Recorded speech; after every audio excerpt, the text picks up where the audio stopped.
চাওক এতিয়া তেওঁলোকে যিমান ডাঙৰ ডাঙৰ কথাবোৰ কৈ আছে পিছতকৈ তেওঁলোকেহে লাজ পাব।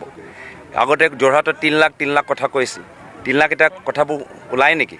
নোলায়। এইখিনি এই আসনৰ কথা বিজেপিয়ে পাতি থাকক, পিছত গৈ যেতিয়া মুখ ঠেকেচা পাব তেতিয়া তেওঁ স্পষ্টীকৰণ তেওঁলোকে দিয়ক। মোৰ আটাইতকৈ প্ৰিয় জুমলা হৈছে লখপতি বাইদেউ জুমলা। কেলেকি যেতিয়ালৈকে হিমন্ত বিশ্ব শৰ্মা ডাঙৰীয়া অসমৰ মুখ্যমন্ত্ৰী হৈ থাকে এগৰাকীহে বাইদেউ লখপতি হ'ব পাৰে, সেইগৰাকী বাইদেউ বৰ্তমান দিছপুৰত থাকে, এই গাঁৱত নাথাকে। কিন্তু কংগ্ৰেছৰ যেতিয়া আমাৰ চৰকাৰ আহিলে বাস্তৱভাৱে অসমৰ মহিলাবোৰে লখপতি বাইদেউ হ'ব, এইখিনি কথা স্পষ্ট।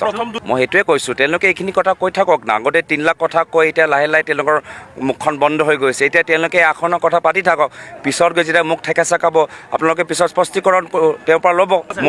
মই সন্তুষ্ট।